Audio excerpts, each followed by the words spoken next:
రోజు అయితే అక్కడ ఇవన్నీ వచ్చినప్పుడు ఇక్కడ ఎందుకు తయారు చేయలేమనేది నా పట్టుదల. అందుకే నేను మీ అందరికి హామీ ఇస్తున్న, పిల్లలు వర్క్ ఫ్రమ్ హోమ్ పనిచేస్తున్నారు.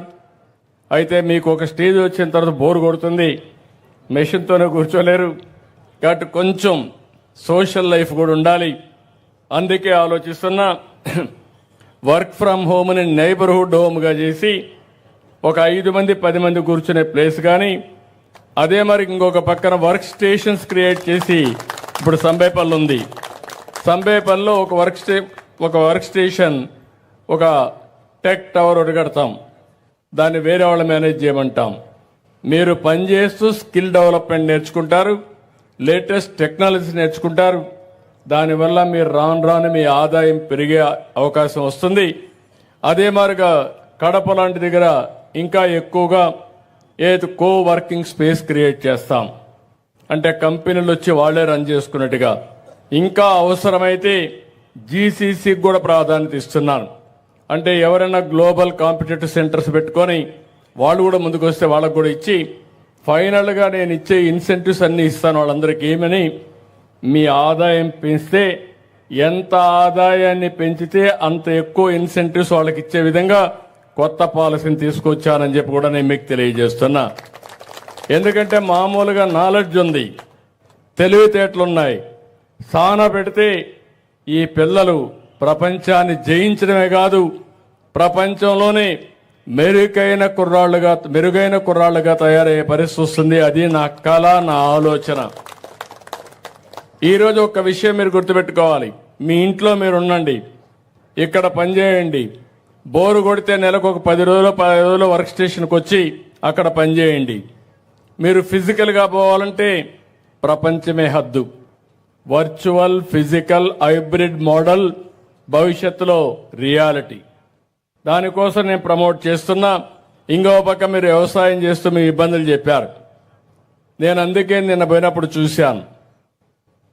ఏదైతే దావోస్లో కూడా అందరితో మాట్లాడినప్పుడు DP World, Jebel Ali airport port Dubai వాళ్ళు వచ్చి లాజిస్టిక్స్ అన్ని కూడా చేస్తామని ముందుకు వచ్చారు.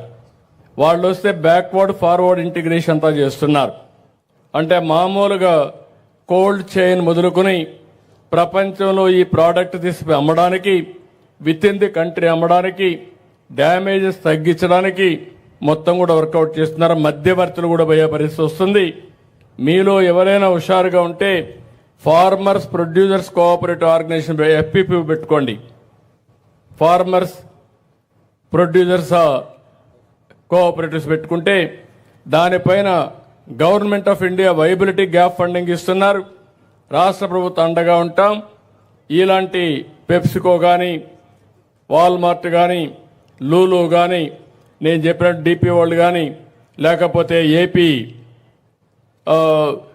ఇంకొక organization world best logistics company ఉంది, వీళ్ళందరినీ తీసుకొస్తాను. ప్రభుత్వం పూర్తిగా అండగా ఉంటాం. అందుకే 5 ప్రాంతాల్లో 5 రతన్ టాటా ఇన్నోవేషన్ హబ్స్ కూడా పెడుతున్నాం. స్టార్టప్ కంపెనీస్ని ప్రోత్సహిస్తున్నాం. మీ ఊర్లో నువ్వు కూర్చొని నాలెడ్జ్ ఎకానమీలో పనిచేయడం కానీ, మీ ఊర్లో నువ్వు కూర్చొని మీ ఊర్లో ఉండే వ్యవసాయ ఆధార పరిశ్రమలు పెట్టుకుని డబ్బులు సంపాదించే మార్గం నేను చూపిస్తానని మీ అందరికీ హామీ ఇస్తున్నా. ఇక్కడికి వచ్చినప్పుడు ఒక పక్క MSP వాణిజ్య పంటలకు కూడా ఇవ్వాలనుకుంటున్నాను. రాయలసీమలో హార్టికల్చర్ పంటలు ఎక్కువ వస్తాయి, పండ్ల తోటలు, కూరగాయలు, పూలు ఎక్కువ వస్తాయి. ఓసారి రేటు పడిపోతే మీరు ఇబ్బంది పడుతున్నారు. ఇక్కడ కూడా MSP అన్ని పంటలకు పెట్టి ఏ పంటకు కూడా రేటు పడిపోతే పూర్తిగా ఆదుకునేట్టుగా మీకు చేయూతనిచ్చే విధంగా ఒక కార్యక్రమం తీసుకొస్తాం. రెండవది, రాయలసీమను నీళ్లుంటే రతనాలు పండించే సీమ ఇది. నీళ్లు లేకపోతే మనం ఇబ్బంది పడుతున్నాం. ఈ రాయి చోటు అందుకు ఒక ఉదాహరణ.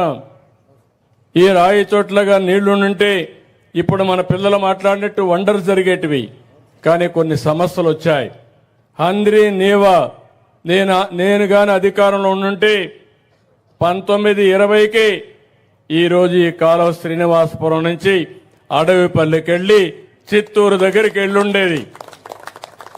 5 ఏళ్లయింది, ఒక పైసా ఖర్చు పెట్టలేదు. ఖర్చు పెట్టకుండా ఈ ఎడారి ప్రాంతాన్ని ఎడారిగా మార్చేసే పరిస్థితికి వచ్చారు. ఈ సంవత్సరం నేను మొన్నే టెండర్లు కూడా పిలిచాం. ఆ నీళ్లన్నీ తీసుకొస్తున్నాం. ఏదైతే తంబళ్లపల్లి నుంచి నేరుగా ఒక కెనాల్ ఇక్కడికి రావాలి, శ్రీనివాసపురం రావాలి. అవి చిన్న చిన్న గ్యాప్లు ఉన్నాయి. ఒకవేళ అవసరమైతే ఎన్విరాన్మెంట్ క్లియరెన్స్ రావాలి. అక్కడి నుంచి నేరుగా సంబేపల్లి మీదుగా నేరుగా ఇది మళ్ళీ అడవిపల్లికి వెళ్తుంది. అక్కడి నుంచి నేరుగా చిత్తూరుకి వెళ్తుంది. వీలైనంత తొందరలో టెండర్లు పిలిచి ఇది పూర్తి చేస్తాం. ఇది పూర్తి చేస్తే ఒక పక్క నీటి సమస్య మీకుండదు. నీళ్లుగానుంటే ఒక పక్క ఐటీ, ఒక పక్క హార్టికల్చర్, బంగారు పండిస్తారు. మీరు ఇక్కడ కూర్చొని ఏం కావాలన్నా చేసే పరిస్థితి వస్తుంది. మంచి పళ్ళ తోటలో కూర్చొని మంచి గాలి పీల్చుకుంటూ ఆరోగ్యంగా ఉంటూ ఐటీలో పనిచేసే పరిస్థితి వస్తుంది. అదే మరి అంద్రినేవాలో పీలేలో 70,000 ఎకరాలు వస్తుంది, ఇక్కడ వస్తుంది. నేను ఇప్పుడు కొత్తగా ఒకటి ఆలోచించాను. మీరందరూ గుర్తుపెట్టుకోవాలి, ఈరోజు రాయలసీమ ఈ మాత్రం ఉందంటే దానికి స్ఫూర్తి ఎన్టీ రామారావు గారనే విషయం మీరు గుర్తుపెట్టుకోవాలి. మీకు కావాల్సింది కులాలు, మతాలు, ప్రాంతాలు కాదు.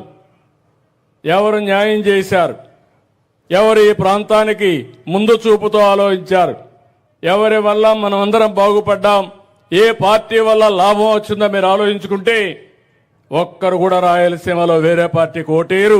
అందరూ తెలుగుదేశం పార్టీకే ఓటేస్తారు. ఎందుకు నేను ఈ మాట వాడుతున్నానంటే అందరూ కూడా రాయలసీమ అంటే ఇది రాళ్లసీమ, ఎడారిగా మారిపోతుంది, ఈ ప్రాంతానికి ఏమీ చేయలేమంటే కాదు, ఈ ప్రాంతాన్ని ఆదుకుంటామని, ప్రాజెక్టులు కడతామని శ్రీకారం చుట్టిన ఏకైక వ్యక్తి నందమూరి తారక రామారావు గారు. ఆ రోజు ప్రాజెక్టులు ప్రారంభించారు. అక్కడి నుంచి పట్టుదలగా నేను ముందుకు పోయాను. 5 సంవత్సరాలు 14-19లో మీరు చూస్తే 64,000 కోట్ల రూపాయలు ఖర్చు పెట్టి ఇరిగేషన్ ప్రాజెక్టులన్నీ పరిగెత్తిచ్చాను. బ్రహ్మాండంగా పనిచేశాం. 19-24 వరకు వచ్చిన ప్రభుత్వం ఒక్క పైసా ఖర్చు పెట్టకుండా మీరు తప్పు చేశారని నేను ప్రాజెక్టుల పైన పెద్ద ఎత్తున ఆందోళన చేయాలి, చైతన్యవంతులు చేయాలని వస్తే నా మీద తప్పుడు కేసులు పెట్టి నన్ను జైల్లో పెట్టే పరిస్థితికి వచ్చారు. కానీ ఈరోజు మళ్లీ చెప్తున్నాను, పోలవరాన్ని గోదావరిలో ముంచేశారు. డయాఫామ్ వాళ్ళు పోగొట్టే పరిస్థితికి వచ్చారు. 400 కోట్ల రూపాయలతో పనిచేస్తే మళ్లీ ప్యారలల్ గా ఆ కాలువని డయాఫామ్ వాళ్ళు కొత్తగా నిర్మాణం చేయాలి. దీనికి 1000 కోట్లు అవుతా ఉంది. 400 కోట్లు పోయింది. ఇప్పుడు అదనంగా 1000 కోట్లు ఖర్చు పెట్టే పరిస్థితికి వచ్చారు. ఢిల్లీ కూడా కాలయాపన 5-6 సంవత్సరాలు అయ్యే పరిస్థితి వచ్చింది. మొన్ననే మీరందరూ ఈసారి ఎప్పుడు గెలవనే రాయి చోటును కూడా గెలిపించారు.